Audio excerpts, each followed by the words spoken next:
In our top story of World DNA, Ukrainian President Volodymyr Zelensky reaffirmed that direct talks with Russian President Vladimir Putin remain the most effective path forward.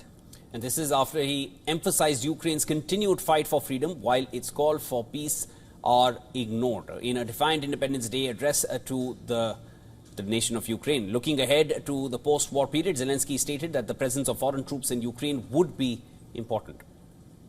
The issue on the ground, the presence, as they say, boots on the ground, is important to us. It is too early to talk about this. First, the infrastructure will be prepared. And of course, the Ukrainian army plays an important role in this infrastructure. The Canadian Prime Minister Mark Carney, who was also in Kiev for the commemoration, said Ukraine's security guarantees are not the choice of Russia. We are working through with our allies in the Coalition of the Willing and with Ukraine the modalities of those security guarantees on land, in the air, and the sea, and I would not exclude the presence of troops. Amid this, Russian Foreign Minister Sergei Lavrov told NBC News that Putin and US President Trump had discussed the issue of security guarantees for Ukraine and that Putin had raised the issue of the failed Istanbul discussions of 2022. In that year, in those discussions, Moscow and Kiev discussed Ukraine's permanent neutrality in return for security guarantees from the 5 permanent members of the UNSC. Now, Lavrov said the countries would be guaranteeing the security, which he underlined must be neutral, non-aligned with any military bloc, and non-nuclear. He made it clear that NATO membership for Ukraine was unacceptable for Russia. Listen in.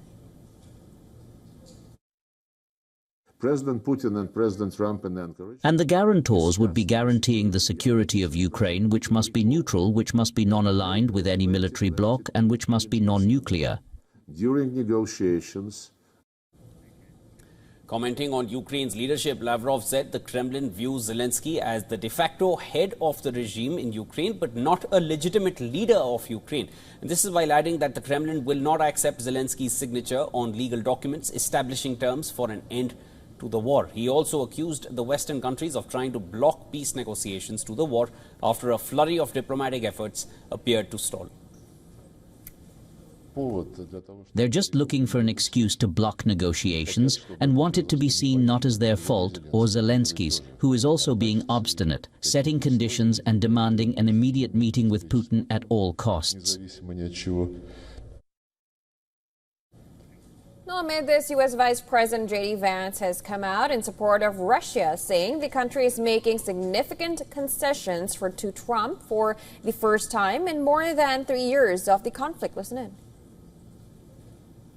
They've actually been willing to be flexible on some of their core demands. They've talked about what would be necessary to end the war. Of course, they haven't been completely there yet, or the war would be over, but we're engaging in this diplomatic process in good faith. The U.S. Vice President cited the U.S. administration's belief that Ukraine's security guarantees and territorial issues will be a key factor in reaching a peace deal. Now, his remarks come as tensions remain high on the battlefield. On Sunday, the Kremlin said Ukraine had attacked Russian power and energy facilities, blaming drone attacks for a fire at a nuclear power plant in its western Kursk region. The Ukraine Government Center for Countering Disinformation said that it had been reported that the shooting down of a drone allegedly caused the fire and blamed Russia for spreading manipulations. There were no injuries and the fire was extinguished quickly. Also on Sunday, Russia and Ukraine both confirmed a prisoner swap which had taken place with 146 soldiers on each side being exchanged. Russia's defense ministry also said that 8 people from Russia's Kursk region, which was partially occupied by Ukraine for several months, had been handed over and would return home. Zelensky said those returned by Russia included soldiers, border guards and civilians, most of whom have been in captivity since 2022. He also said that journalist Dmytro Kilyok, who was kidnapped in the Kiev region at the start of the war, was coming home.